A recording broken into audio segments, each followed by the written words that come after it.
Good morning. This is Jim Whitehead. How are you? This is my first presentation in my new channel. It's going to be a Power Coffee News. I did a lot of coffee, and I'll explain that later. But bottom line, it is such an opportunity for so much good information, things that can help people brew your coffee better, buy your coffee better. We can go on and on and on. And I wouldn't be doing this new channel if it wasn't where, in so many words, I became a late coffee drinker, but got to where, bottom line, I made up for lost time. And we'll get into that. The very first presentation is more discussing how cherished, fought over coffee has been from whenever the point that coffee was discovered, and that's quite a long time ago. This presentation shows you, unfortunately, as we would think, let's sit down and have a cup of coffee, but instead let's fight over the coffee itself. I don't agree with it, but it happens. So let's get into the history. Coffee started with a very storied past. More than just a morning brew, a catalyst for conflict. While history books may not detail traditional battles fought solely for the control of coffee beans, the beloved beverage has been a significant undercurrent and catalyst in numerous conflicts, from the revolutionary uprisings to the economic wars that have shaped nations and global trade. This whole bringing it a little closer to home, where, I'm not getting the political directly, but the point is prices are going up, and they are.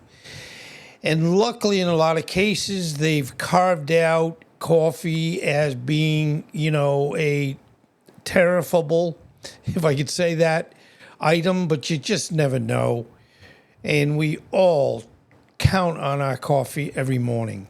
Anyway, the struggles tied to coffee have historically revolved around the immense wealth it generates. Almost anybody will, it wouldn't be where you'd say, I'll pay anything for a cup of coffee, but the point is, we get so used to it being there for us. And yeah, it does kind of help us get going in the morning. Somebody say, well, what are you, a drug addict? You drink coffee, it's got caffeine. Well, yeah, I get it, but that's okay. That's okay. It makes us feel better. And, as I start right here, that coffee creates great wealth, just the way it is. The, another depiction of all the money, and again, all the money, it just keeps pouring out, Now, to be honest, and I tell you like it is on any of my presentations, you see the coffee pickers, and they seem happy, and I'm not saying they're not. But what I've found since I've been studying coffee for the last almost 10 years, and I was a coffee roaster, and hopefully will be again because I moved from Davie, Florida to Naples, Florida. But what we found, and it still is probably a little true today, those that actually pick the coffee, process the coffee, there's so much making sure you get the bean, you get it at the right time, you process it correctly, and we'll get into more of those. This is just a general discussion. It has to be left out in the sun to dry. I can go on and on and on. So it isn't where, oh yeah, we pick it, we put it in a cup and put some hot water. No, it doesn't work that way. But the kind of the point of where it's tough is generally, and they talk about fair trade, fair trade. Generally speaking, the people that you're looking at, those that pick the beans, don't get paid a whole heck of a lot. And I'm not saying they should be millionaires, but they should also be able to live and have a workable, livable wage. So what happens is all the work they have to do, again, as I said a minute ago about processing, they just don't get paid very much. Plus the actual grower, the farm itself, they don't get paid very much. It gets more when it gets into wholesale, retail, it gets shipped, it gets bought. Unfortunately, the money aspect of where you add all the money pluses, the farmer and the workers are at the bottom of the list. Yeah, they're the first ones to process and work with it, but they're also the least paid.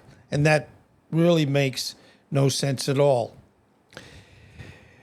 And it's important that the strategic important as a stimulant for soldiers and the cornerstone of our economies. I mean, yeah, it is so important of what we have to do. Anyway, I hope this gives you some ideas. The American Revolution and the patriotic bean. One of the earliest instances of coffee role in a major conflict was during the lead up to the American Revolution. Following, we first had the Boston Tea Party. Now, of course, that's tea, but we're, worried about making sure we demonstrate the conflict with coffee. Anyway, the Boston Tea Party in 1773, they were drinking tea. It was increasingly seen as a loyalist act in a show of patriotic defiance against British taxation. Many colonists turned to coffee. Is that cool or what? This shift was merely a change in beverage preference, but also a political statement. Coffee houses. Again, it was like, well, we love the coffee. We realize it's heck of a good little kick in the morning or whenever you drink it. So we can turn this into a nice social process. We'll build little restaurants and locations and coffee bars, and it's just great. The centers of commerce and conversation became hotbeds of revolutionary thought and planning. A notable, albeit small scale, conflict occurred in Boston in 1777. And believe it or not, I wasn't here then. But anyway, this is known as the Boston Coffee Party. A group of women angered by a merchant hoarding coffee to drive up prices. We see there's a lot of money in it. And I always feel and when all my businesses, I was fair and honest. You can make money and be profitable and survive and do well by being honest, not doing anything that takes advantage of people. Well, these ladies said this particular merchant is just keeping the coffee inside without selling it unless the price is high. So it kind of like one of those things where, is it fair? No. Does it work? Not in the long run, in my opinion. But anyway, the beautiful women took matters into their own hands. They surrounded this warehouse, and when he refused to sell at a fair price, they reportedly seized the coffee themselves, highlighting the commodity's importance in daily life and public tolerance for wartime profiteering.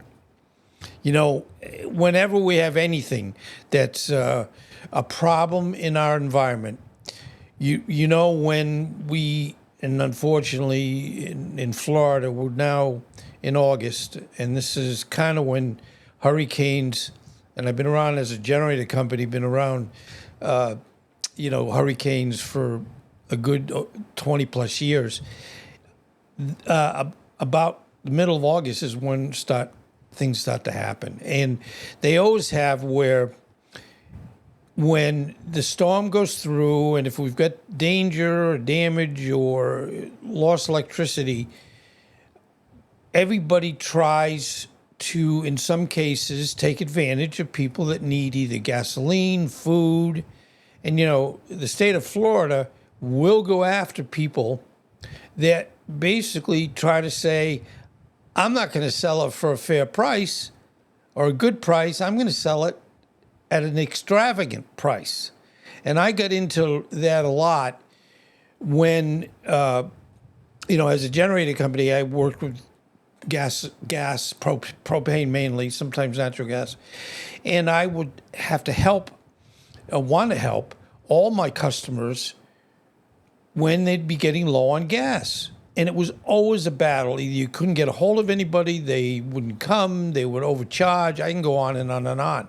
So we would have to spend a lot of time, both before the storm, during the storm, right after the storm, and after, in trying to ensure that people weren't getting taken advantage of. I had one customer in particular. She had very small tanks, propane tanks above ground, and she got a refill, and they ripped her off. It was something like $1,000, $1,200 for a very little amount of gas. So I went to bat for them because, again, it's not fair. And deliveries aren't really extravagantly expensive for the actual companies. And why get into a situation where you might end up losing a customer because you made a few extra bucks on this one shot, right after a very bad hurricane? My business was always do the best, be honest, not charge more than I should, and give people good service. And my business grew.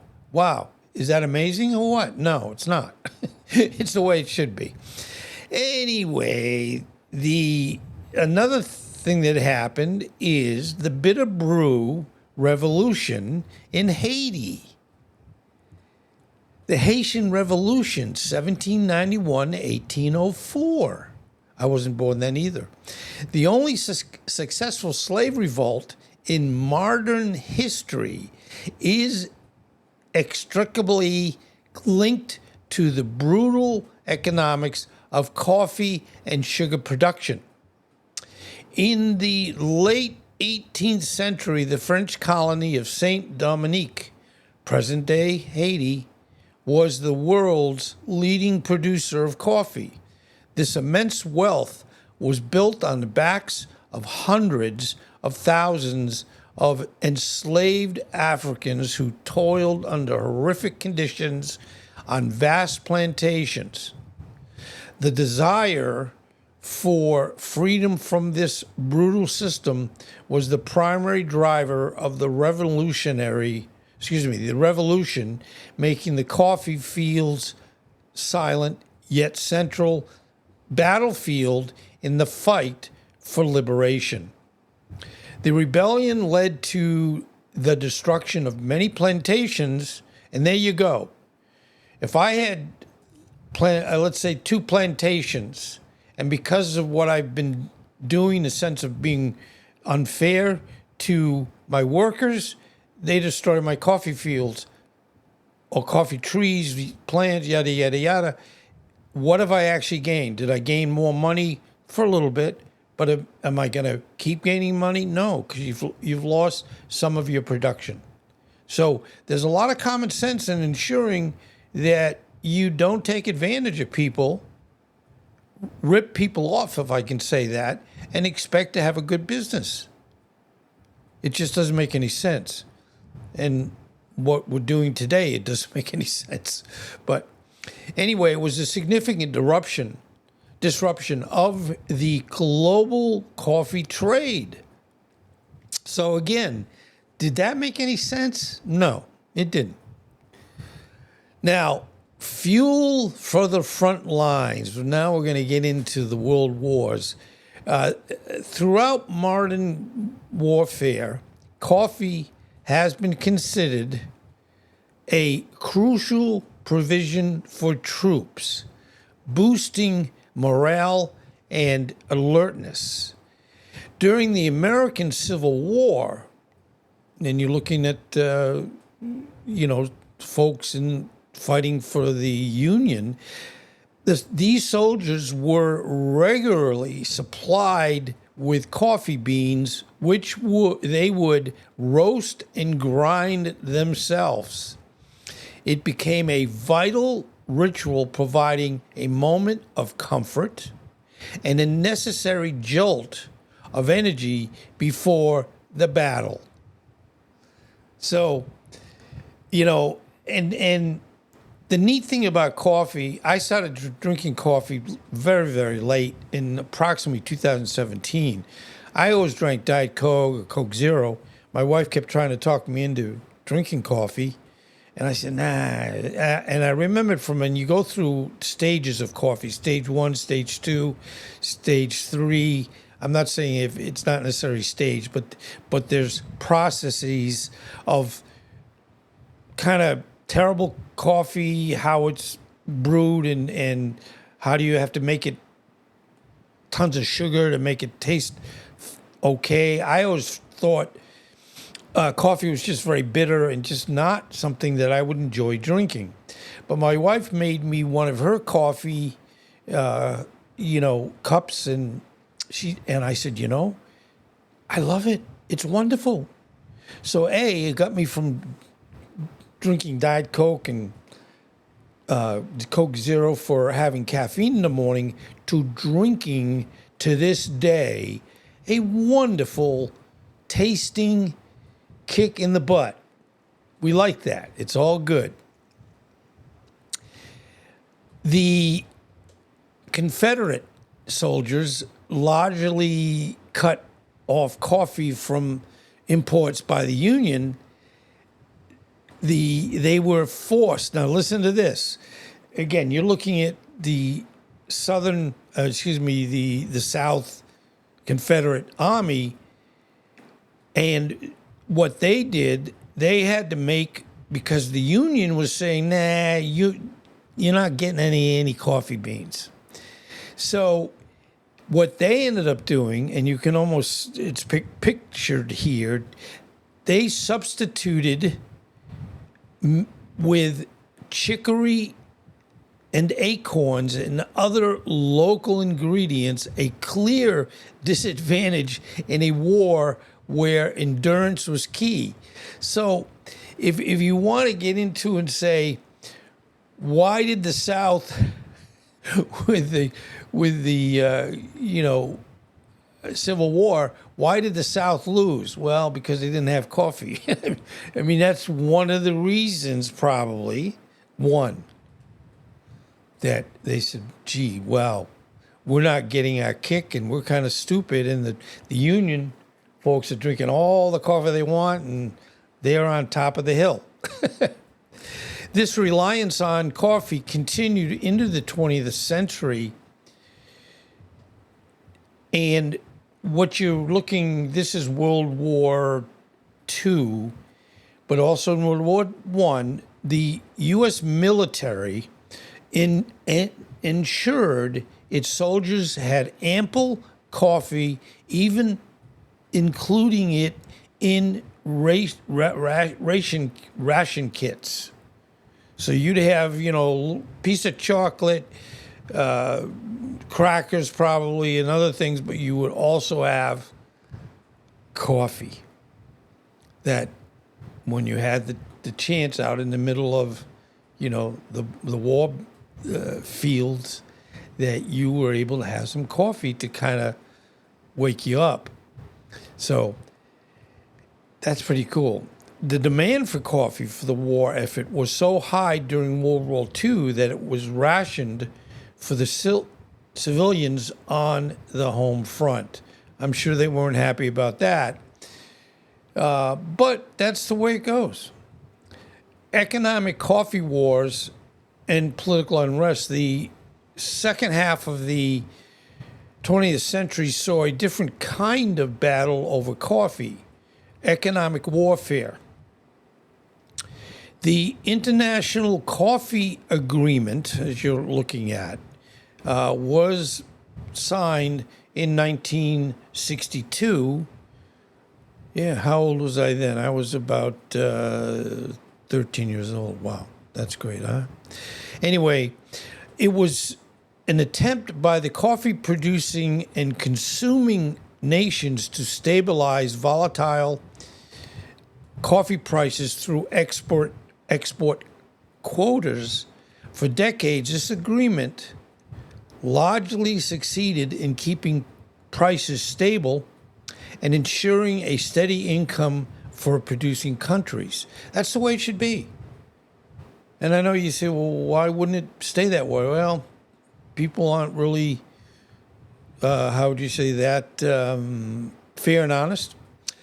However, the collapse of the ICA in 1989 due to disagreements over quotas and the changing tastes of consumers plunged the coffee market into chaos.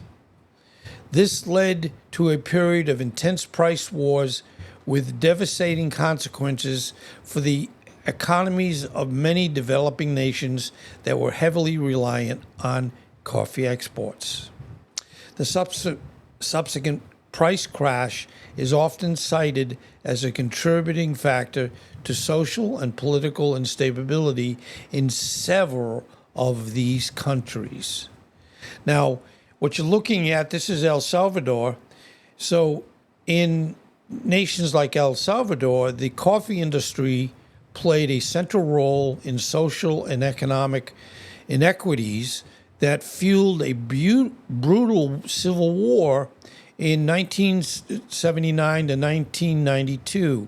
A small, wealthy elite controlled the vast majority of the coffee plantations, leaving a large rural population in poverty. The struggle over land and fair wages was a key driver of the conflict, with leftist guerrillas often targeting coffee plantations and processing plants to disrupt the economy and weaken the government.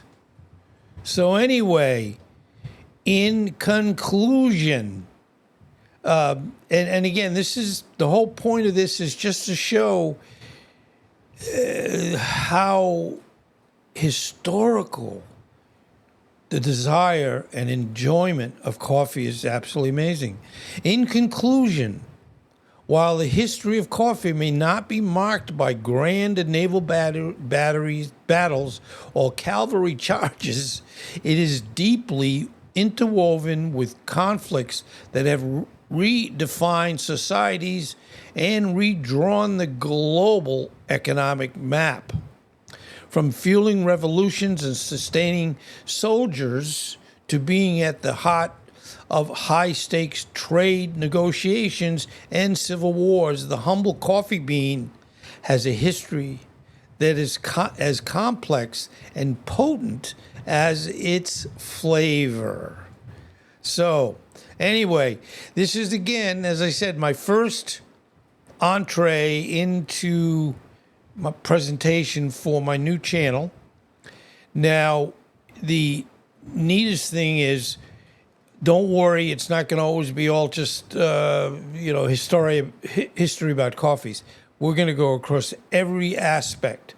And since I started coffee drinking in 2017, it became a passion. I studied every day.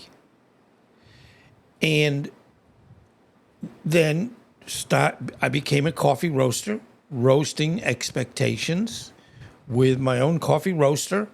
And the whole aspect of this new channel is there to help you learn coffee history, but moreover, learn all the aspects of hopefully opportunities for you for making maybe some money around coffee, and the mechanics of brewing and roasting, and anything that will help you benefit in a business. And that's if that's what this achieves, hopefully that is good. I just wanted to start out by just saying, look at all the many centuries of battles over that wonderful coffee bean. But anyway, I want to thank you very much for being here, and we're going to have some fun. And thank you for being here. I really, really appreciate it. And the last thing I'll say, I love the animal channel because I love animals. I thought I might switch over to just doing coffee as a channel. But when I was looking through and pulling images for coffee, some of the images you see today, I realized I love animals so much, honestly. And the one thing I have to promise you, I don't tell you things that are not true or I know are wrong. But the whole point was, when I was looking at the many, many images and images of animals too, I just said, I don't want to just drop that whole aspect and just move to coffee. So I said, hey, I'm going to start a new channel. So here we are. And this is the first longer presentation to just give you some background so you know why coffee is so popular and has been for centuries.